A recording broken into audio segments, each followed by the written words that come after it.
Hello everyone, आज हम पढ़ेंगे इंग्लिश एनसीईआरटी क्लास 7th की सप्लीमेंट्री बुक एलियन हैंड का first chapter the tiny teacher. Name the smallest insect you have seen and the wisest. आपको नाम बताना है कि सबसे ज़्यादा छोटा कीड़ा जो आपने देखा हो और वो काफ़ी ज़्यादा होशियार हो। क्या वो एक मक्खी है? नहीं, वो एक मक्खी नहीं है। क्या वो एक मच्छर है? नहीं, वो मच्छर भी नहीं है। क्या एक वो ज़मीन पे रेंगने वाला कीड़ा वर्म है? नहीं, इनमें से कोई भी नहीं है, बल्कि वो है एक आंट, एक चींटी। सबसे ज़्यादा कॉमन होती है, बहुत ही छोटी सी होती है और बहुत ही ज़्यादा होशियार होती है। स्टोरी जो है एक आंट की लाइफ की वो ऐसी है कि नॉर्मल ह्यूमंस को लगेगा कि वो तो बिल्कुल भी सच हो ही नहीं सकती है। कुछ लोगों ने मगर क्या किया, जो आंट्स होती हैं उनको पालतू जानवर की तरह अपने घर में पाला और उनकी जो सारी की सारी डेली एक्टिविटीज़ होती है ना, उनको बहुत ही ध्यान से देखा। तो अब उन्होंने पाया कि बहुत सारे फैक्ट्स उनके बारे में, जैसे कि ये होती तो बहुत ही छोटी सी है मगर बहुत ही हार्ड वर्किंग, मतलब मेहनती, इंटेलिजेंट, मतलब होशियार क्रिएचर हैं ये। जो आंट होती हैं उनके आगे जो छोटे छोटे से वो होते हैं, उनके मान लीजिए उनकी मूछें जैसी जो होती हैं उनको फीलर्स बोलते हैं या फिर एंटेना बोलते हैं। वो क्या करती हैं, एक दूसरे से बात करने के लिए उन एंटेनास को यूज करते हैं और अपने जो मैसेज एक दूसरे को पहुंचाने होते हैं वो इसी की हेल्प से पहुंचाते हैं। आपने कई बार देखा होगा कि जो चींटियां चलती हैं वो एक लाइन में चलती हैं, दीवार चढ़ती हैं तो भी एक लाइन में चलती हैं। और जो जब चींटियां एक दूसरे से मिलती हैं, हमें नहीं लगता कई बार जब हम चींटियों को देख रहे होते हैं कि एक दूसरे से टकरा के क्यों जा रही है, नहीं दिखता नहीं है क्या, मगर उनका जो टकराना होता है वो एक दूसरे को ग्रीट कर रहे होते हैं, मतलब एक दूसरे को हेलो, हाय, नमस्ते वगैरह बोल रहे होते हैं। तब इसीलिए वो एक दूसरे से टकराते हैं, अपने फिलर्स को टच करते हैं। और जो आंट्स होती है ना वो कई टाइप की होती है, सिर्फ एक तरह की नहीं होती हैं। जो सबसे कॉमन आंट होती है वो होती है ब्लैक या फिर रेड वन की, जो हम अपने घरों में भी देखते हैं। बट क्या होता है कि जो ये राइटर हैं कि ये बताते हैं कि किसी ने भी बहुत ज़्यादा अटेंशन नहीं दी है कि कैसे ये अपनी लाइफ को जीती है इनके। फिर वो आगे बताते हैं कि इनके बहुत ही ज़्यादा कंफर्टेबल होम्स होते हैं, कंफर्टेबल घर होते हैं इनके, बहुत ही आरामदायक, जिनको नेस्ट या फिर आंट हिल्स कहते हैं। इनके घर का नाम होता है, तो नेस्ट बोल सकते हो या फिर आंट हिल बोल सकते हो। हर जो नेस्ट या फिर आंटल होता है उसमें बहुत ही सारे छोटे छोटे रूम्स होते हैं और रास्ते, पैसेजेस मतलब रास्ते होते हैं, जिसमें ये क्या होता है, जो क्वीन आंट होती है वो अंडे देती है और अदर जो दूसरी आंट्स होती हैं, मतलब क्या होती है, नर्सरीज होती हैं इसमें, इनके घर में। एक तो क्वीन आंट होती है जिसमें रहती है, नर्सरी होती है जिसमें छोटे छोटे बच्चों को रखा जाता है। इनके जो यंग वंस होते हैं, छोटे जो बच्चे होते हैं आंट्स के, उनको ग्रब्स बोलते हैं। और वर्कर्स होते हैं जो काम करते हैं, जो कि रिजर्व्ड अलग क्वार्टर्स में रहते हैं, जो अपना ज़्यादातर टाइम खाने को ढूंढने में लगाते हैं। कुछ रूम होते हैं जो स्टोर हाउसेस की तरह यूज़ होते हैं, जो खाना वर्कर्स ढूंढ के लाते हैं उनको स्टोर करने के लिए। कुछ जो उसमें इनके घर में आंटिल्स में जो कमरे होते हैं वो खाने के स्टोरेज के लिए होते हैं। सोल्जर्स भी होते हैं इसमें, उनके सेपरेट बैरक्स बनाए होते हैं इनके वहाँ। और कोई वर्कर जो है वो कभी भी ट्राई नहीं करता कि वो सोल्जर के हाउस में रह ले जाके, और ना ही कोई सोल्जर कभी भी खाना सर्च करने के लिए जाता है। कोई वर्कर और कोई सोल्जर या फिर कोई भी क्लीनर, मतलब कोई भी दूसरी एंड ग्रब्स को, यानी कि चींटी के छोटे बच्चों को नुकसान नहीं पहुंचाता है।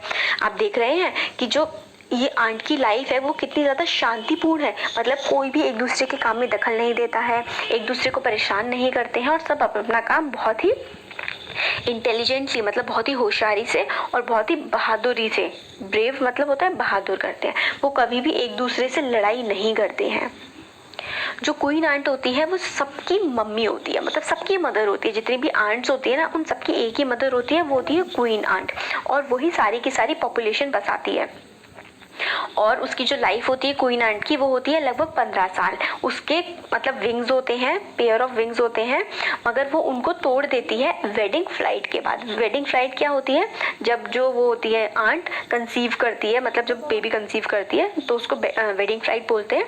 वो कब होती है, बहुत ही ज़्यादा गर्मी का दिन होता है, हॉट समर डे में क्वीन जो होती है अपना नेस्ट छोड़ती है और मेल से मीट करने के लिए जाती है, मेल से या फिर ड्रोन से काफ़ी ज़्यादा ऊपर हवा में वो लोग मीटिंग करते हैं और फिर उसके बाद वो वापस आती है तो वो अपने एग्स देती है और फिर अपने जो विंग्स हैं उसको वो तोड़ देती है।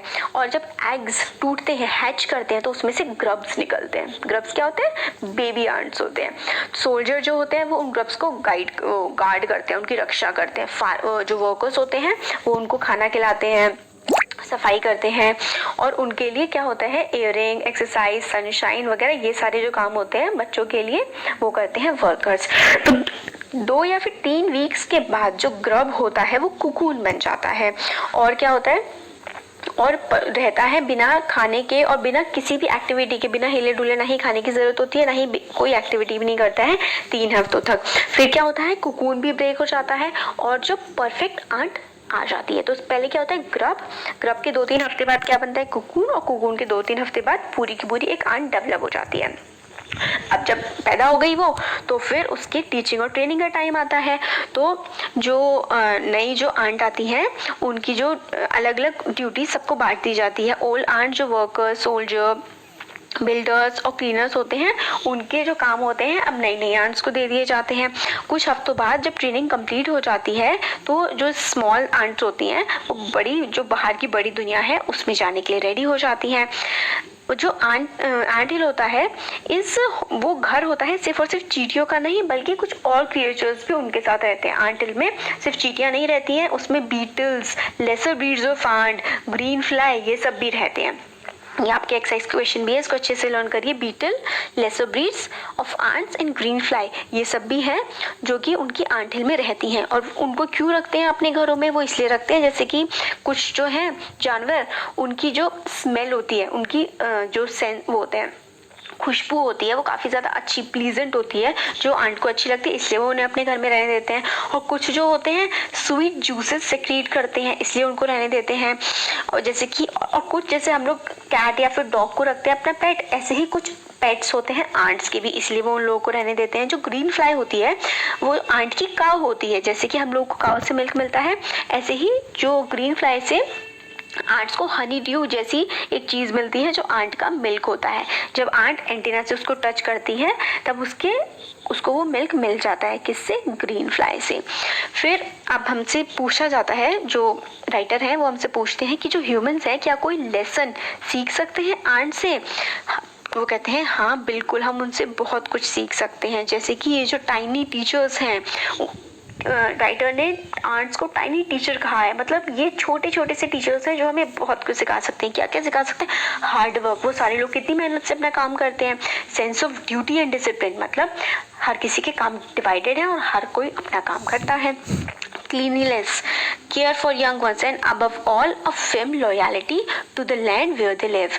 और लॉयलिटी मतलब बिल्कुल लॉयल होना किसी के लिए, मतलब होता है उसके निष्ठ होना, उसके लिए कोई काम अच्छे से करना, और किसी मतलब चिड़न और ये सब चीज़ें नहीं होती है। लॉयल वो होता है जो अच्छे से रहे साथ में मिलके, इस टाइप से हम समझ सकते हैं कि लॉयल्टी क्या होती है। तो वो हम लोग आंट से सीख सकते हैं कि लॉयल्टी क्या होती है उस जगह के लिए जहाँ पर आप रहते हैं। तो कैसा लगा आपको, कमेंट सेक्शन में कमेंट करके बताइए।